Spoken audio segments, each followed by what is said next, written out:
les premiers bateaux qui avaient amené en Amérique, à Floride, les Noirs comme esclaves, c'était en 1619. Vous connaissez l'Europe, si nous voyons bien, selon la mythologie phénicienne et grecque, l'Europe c'était une divinité. La tête de l'Europe se trouve en Ukraine, parce que la parole Ukraine c'est à peu près comme crâne. La population, le peuple Zoulou, c'est un peuple qui se trouve en Afrique du Sud, le peuple Zoulou. C'est les Africains qui vont écraser la tête du serpent.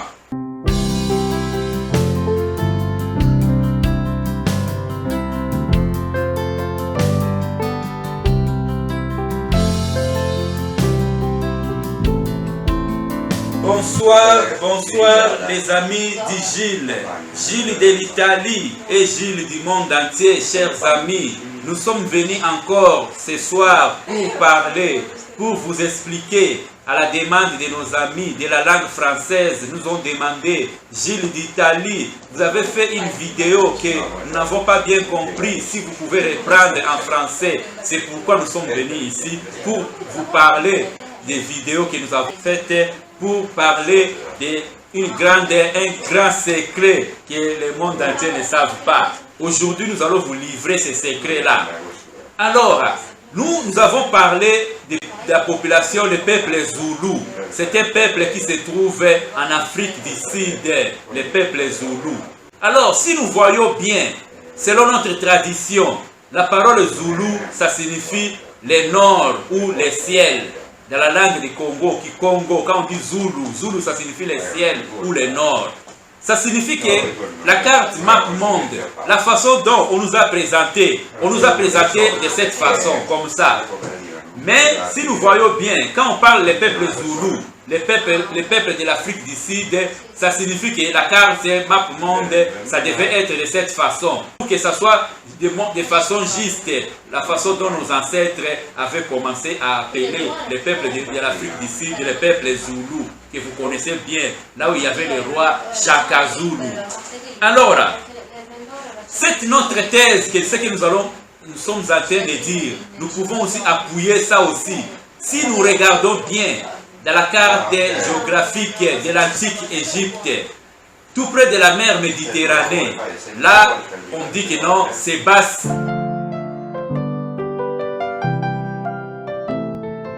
Ça signifie que la carte map monde, ça devait être comme ça, pour que ça puisse respecter. Cette même carte, chers amis, nous avons trouvé ça aussi dans la Bible. Cette même carte. Alors, avant de parler de la Bible, nous allons vous parler des continents. L'Europe. Vous connaissez l'Europe, si nous voyons bien, selon la mythologie phénicienne et grecque, l'Europe c'était une divinité, parce que l'Europe c'était la fille d'un grand roi. Et puis, le dieu Zeus avait pris cette fille-là, Europe, comme elle était très belle, comme une femme. Alors c'était devenu une divinité. L'Europe c'est une divinité. Or, quand nous regardons bien, quand on parle de divinités, de faux dieux, ça signifie que Satan, automatiquement, ça signifie le serpent. Alors, quand nous regardons cette carte ici, dans la Bible, qu'est-ce que Dieu avait dit à l'homme, à la femme et au serpent, quand l'homme avait péché? Dans Genèse 3, Dieu a dit à la femme, à l'homme, tu mangeras avec le sueur de ton front. À la femme a dit que non, tu vas mettre au monde avec des douleurs. Au serpent, il a dit que non, je vais mettre une inimitié entre toi et la descendance de la femme. Et sa descendance va t'écraser la tête.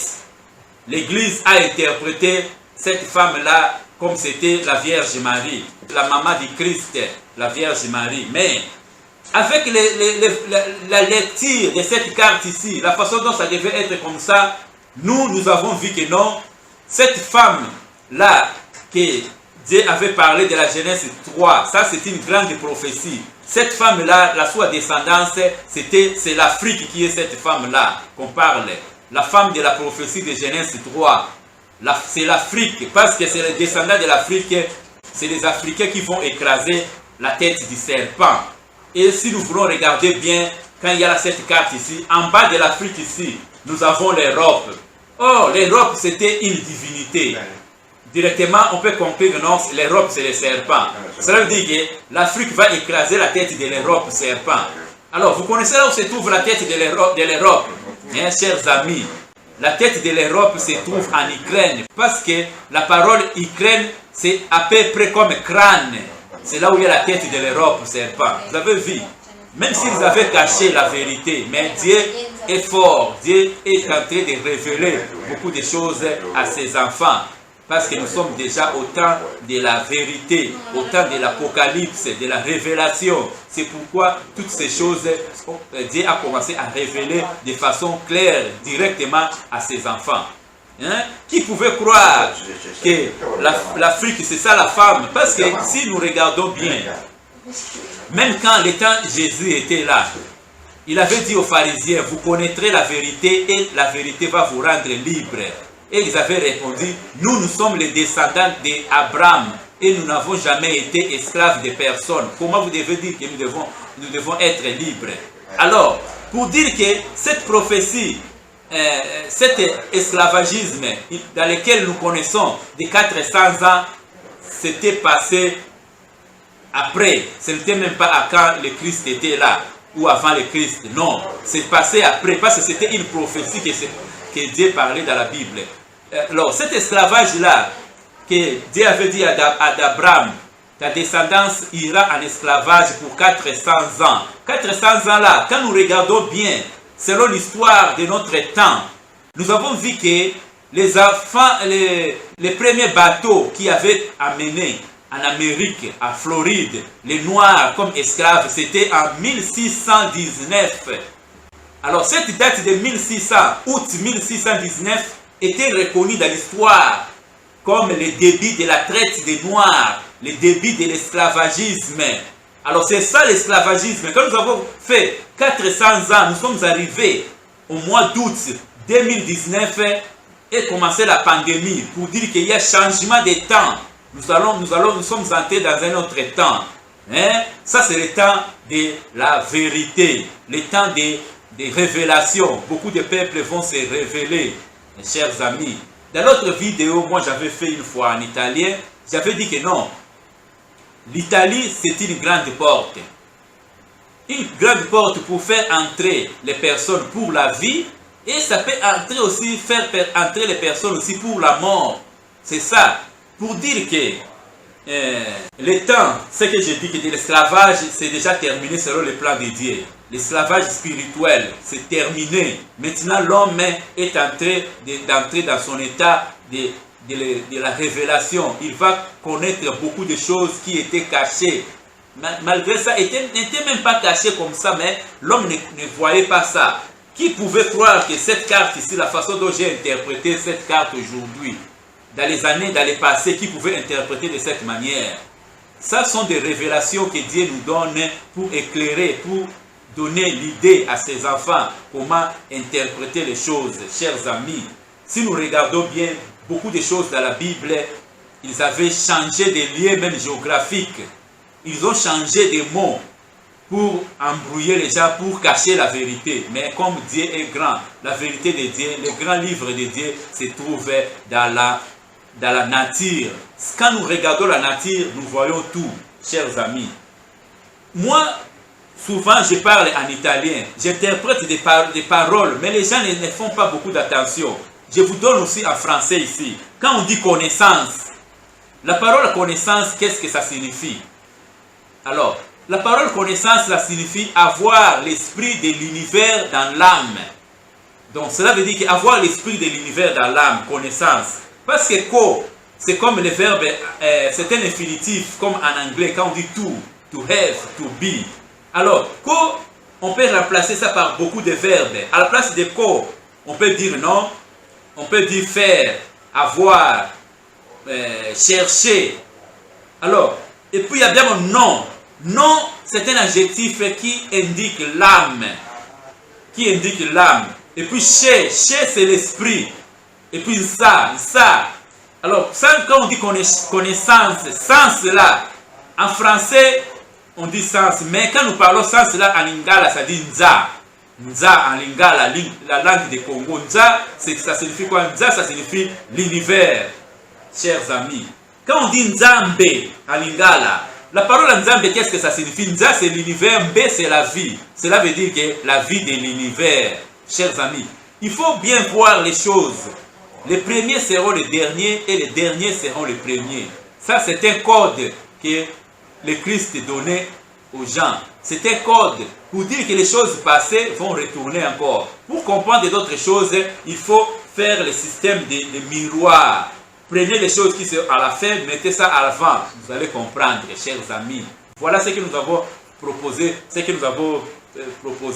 de vous donner ce soir comme information. Que non, les peuples zoulous, les peuples de l'Afrique du Sud, c'est un peuple zoulou. Or, la parole zoulou, dans notre langue, zoulou, ça signifie le nord ou le ciel. Or, pour respecter ça, ça signifie que l'Afrique du Sud devait être au nord. Pour respecter le peuple qui est là, c'est le peuple du nord. Alors, la carte Map Monde, la façon dont ils nous avaient présenté, ils nous ont présenté de cette manière. Mais au juste, ça ne devait pas être comme ça devait être de cette comme ça. Pour respecter, pour dire que non, ici nous avons le peuple zoulou, le peuple du nord. Alors en tournant la carte comme ça, directement, ça nous révèle la prophétie du Genèse 3. Quand l'homme avait chuté, quand l'homme avait péché, Dieu a donné des punitions. Et puis il a dit au serpent, je vais mettre une inimitié entre toi et la femme. Et sa descendance va t'écraser la tête. Alors, l'Église catholique avait interprété cette descendance-là, la femme-là, comme si c'était la Vierge Marie, la mère du Christ. Mais en voyant cette carte, cette dame-là, cette femme de la Genèse 3, que sa descendance va écraser la tête du serpent, c'est l'Afrique. Parce qu'en tournant cette carte de cette façon que vous êtes en train de voir, chers amis, on voit que l'Afrique a la forme d'un pied. Alors, quand l'Afrique, c'est le pied, en bas de l'Afrique, ici, nous avons l'Europe. L'Europe représente les serpents. Pourquoi? Parce que dans la mythologie phénicienne et la mythologie grecque, l'Europe était une divinité. Or, quand on parle de divinité, automatiquement, on voit les faux dieux. Or, les faux dieux, dans la Bible, est caractérisé par les serpents. Cela veut dire que l'Europe, c'est les serpents. Alors, pour vous montrer encore où se trouve la tête de l'Europe, du serpent, la tête de l'Europe se trouve en Ukraine. Parce que la parole Ukraine, c'est à peu près comme la parole crâne. Crâne, ça signifie la tête, une partie de la tête, chers amis. C'est ça la révélation qu'on nous a apportée ce soir, chers amis. Ça, nous sommes le temps de la révélation. Beaucoup de gens vont comprendre, vont commencer à comprendre eux-mêmes par la puissance de Dieu. Chers amis, nous vous disons au revoir.